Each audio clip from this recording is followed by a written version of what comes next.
selanjutnya apa saja sih keuntungan dari bisnis online itu? Hal pertama yang kita dapatkan kemudahan dari bisnis online itu yaitu kita tidak memerlukan tidak memerlukan tempat gitu. Jadi tidak perlu cari repot-repot tempat, karena tempat kan nggak bisa sembarangan ya kalau kita jualan.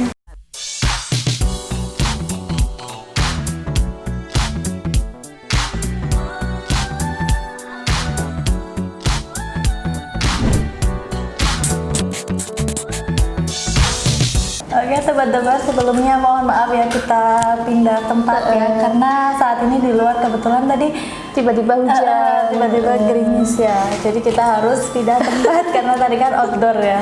Iya, nggak apa-apa, kita lanjut aja ya. Kita lanjutkan ya, tadi dalam bisnis online itu apa saja sih keuntungannya? Keuntungan yang pertama saat bisnis online itu kita bisa melakukan di mana saja dan kapan saja.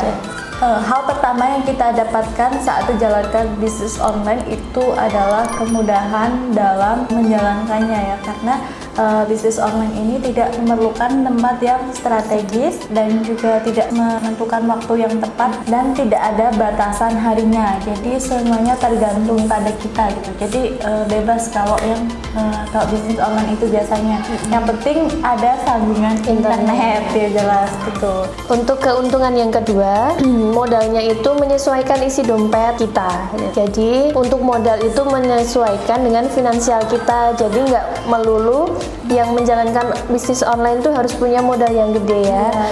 Jadi siapa saja bisa, nggak harus pakai modal besar, modal kecil pun bisa, bahkan tanpa modal pun juga bisa ya Kak Nurul ya. Asalkan punya kuota, teman-teman punya gadget, mau HP boleh, mau komputer boleh, laptop juga boleh. Yang penting ada sambungan untuk ke internetnya. Kayak misalkan yang nggak perlu modal tuh kayak dropship sistem dropship itu bisa. Jadi kalau dropship kan memang kita menjual barang orang tanpa harus punya stok barangnya ya. Jadi yang penting kita kayak bantu jual aja sih biasanya. Kita bantu jual kayak up harga itu biasanya itu banyak yang dropship, ibu-ibu rumah tangga, mahasiswa itu banyak banget yang ikut dropship itu biasanya. Yang ketiga, keuntungannya jangkauan pasarnya lebih luas. Kalau kita melakukan bisnis secara offline itu biasanya jumlah pelanggan yang datang tuh terbatas. Beda dengan bisnis online. Kalau misalnya bisnis offline kan paling yang beli cuma orang-orang sekitar atau orang-orang yang kebetulan lewat ya biasanya. Nah, kita jualnya secara online itu kita jual itu ya melihat bisa lebih banyak orang biasanya, bisa diakses orang banyak ya.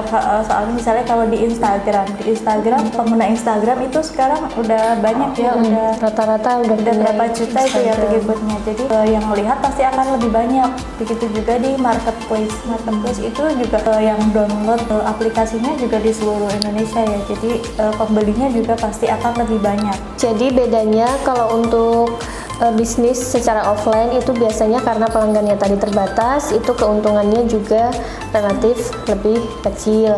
Tapi kalau untuk yang bisnis online, karena yang akses itu bukan hanya pelanggan di dalam negeri, bisa juga diakses di luar negeri, jadi untuk keuntungannya itu biasanya juga relatif lebih besar. Yang selanjutnya, yang keempat itu bisa sukses dengan latar belakang apa saja.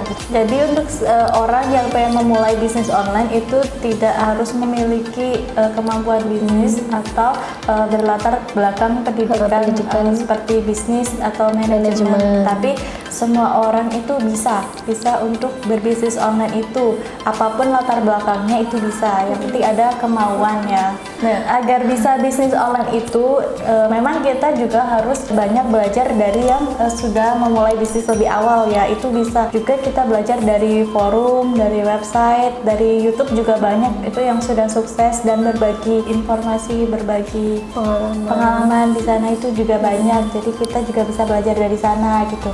Kalau misalnya kita jadi dropship itu juga kita bisa belajar dari supplier kita, strategi apa yang dipakai untuk berjualan penjualan gitu. Nah misalnya bisa nih supplier itu biar penjualannya continue itu bisa dia biasanya ada yang kasih, misalnya kasih dua harga ecer dan harga reseller biasanya, supaya dia terus order. Jadi misalnya di pembelian pertama itu seorang supplier mematok untuk pembelian sejumlah 200.000 gitu. Nah setelah itu bisa dapat harga reseller dengan syarat per minggu harus ada order yang masuk meskipun itu hanya satu pieces. Jadi untuk supplier juga itu nanti pasti penjualannya akan continue. Nah sebagai dropship itu juga bisa diterapkan juga gitu. Jadi bisa lah belajar dari yang sudah memulai lebih awal gitu. Untuk keuntungan yang selanjutnya yaitu bebas pajak ya. Karena kan memang tadi sudah disebutkan, karena untuk bisnis online ini kita tidak perlu untuk sewa tempat, jadi kita bisa bebas pajak. Jadi apabila kita punya bisnis di bisnis toko komputer gitu Kak misalkan, itu kita harus bayar pajak untuk bangunan dan juga pajak untuk pendapatannya.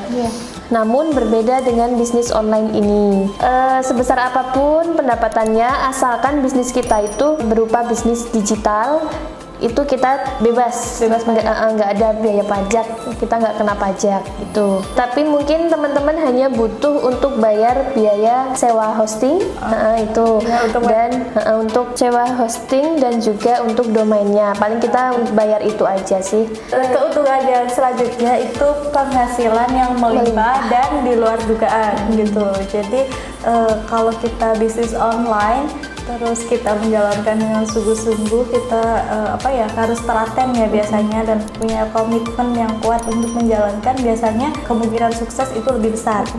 Misalnya dari awalnya kita pun cuma iseng-iseng aja, tapi kalau kita menjalankannya serius bisa jadi malah semakin besar, bisa keuntungannya melampaui dari target awal kita.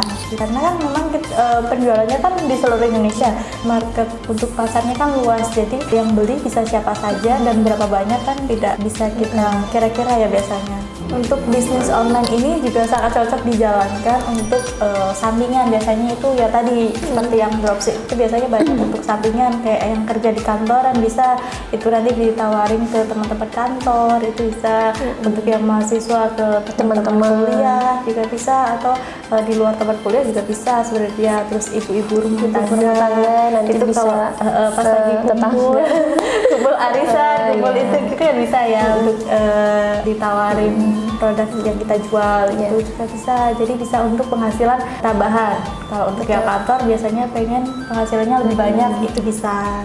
Kemudian keuntungan yang selanjutnya itu fleksibel.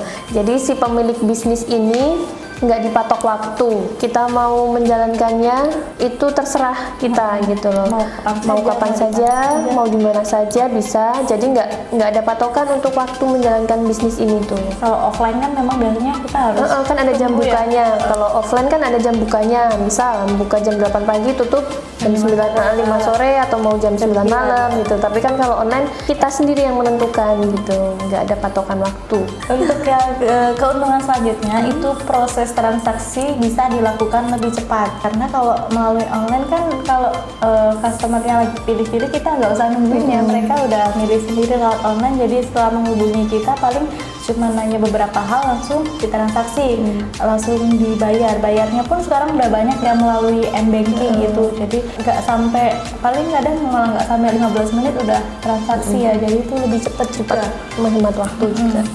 Sebenarnya masih banyak banget keuntungan dari berbisnis online ini, tapi keuntungan yang paling penting itu dari bisnis online ini tuh kita bisa menghemat waktu, menghemat tenaga, kemudian bisa diakses siapapun, dan masih banyak lagi yang lainnya Kak. Jadi intinya dalam berbisnis online itu kita tidak harus memiliki latar belakang pendidikan bisnis atau pendidikan manajemen atau kita harus punya pengalaman bisnis, tidak, tapi semua orang bisa untuk berbisnis online itu, karena bisa dipelajari secara otodidak gitu, bisa belajar dari internet juga. Ada tadi dari YouTube, dari yang sudah lebih duluan terjun ke bisnis bisnis online ini. Itu bisa. Untuk bisnis online ini kalian hanya perlu kegigihan, terus harus ulet juga, terus harus belajar cara melayani customer dengan baik supaya customer juga biasanya bisa merasa nyaman ya. Syukur-syukur bisa langganan gitu. Terus harus punya komitmen yang kuat gitu. Jadi kalau bisnis online tuh nggak bisa setengah-setengah. Gitu. Jadi kalau setengah-setengah kemungkinan gagal itu akan lebih besar gitu karena customer itu banyak yang nggak mau nunggu lama, biasanya pengennya dilayani cepet-cepet meskipun banyak yang beli tapi tetap pengen diutamakan biasanya. Jadi bisnis online itu juga tadi ya tidak harus dilakukan oleh orang yang punya banyak uang, tapi orang yang nggak punya uang bisa bisnis online. Yang penting tadi sarannya harus punya gadget dan ada jaringan internetnya, ada kuotanya gitu. Itu tadi bisa melalui dropship, itu bisa banget untuk yang masih sekolah bisa, apalagi sekarang kan lagi Sekolah di rumah itu bisa untuk cari sampingan juga, itu bisa online karena sekarang juga orang kan lebih banyak beralih belanjanya belanja online ya, itu bisa dimanfaatkan. Ya, oke teman-teman, itu sedikit sharing dari kita tentang bisnis online. Kita masih sama-sama belajar, banyak kekurangannya, maklumi. Kalau ada masukan-masukan yang membangun, teman-teman bisa tulis di kolom komentar. Kemudian kalau ada pertanyaan juga silahkan, nanti akan kita jawab. Iya, secepatnya pasti kita jawab. Terima kasih juga yang sudah menonton video ini. Semoga bisa bermanfaat tadi ya. Jangan lupa jangan malas cuci tangan juga, jangan lupa selalu gunakan masker setiap keluar rumah dan mematuhi Protokol kesehatan. Tetap jaga jarak juga. Sampai di sini dulu ya untuk video kali ini. Sampai jumpa di video selanjutnya. Sampai jumpa.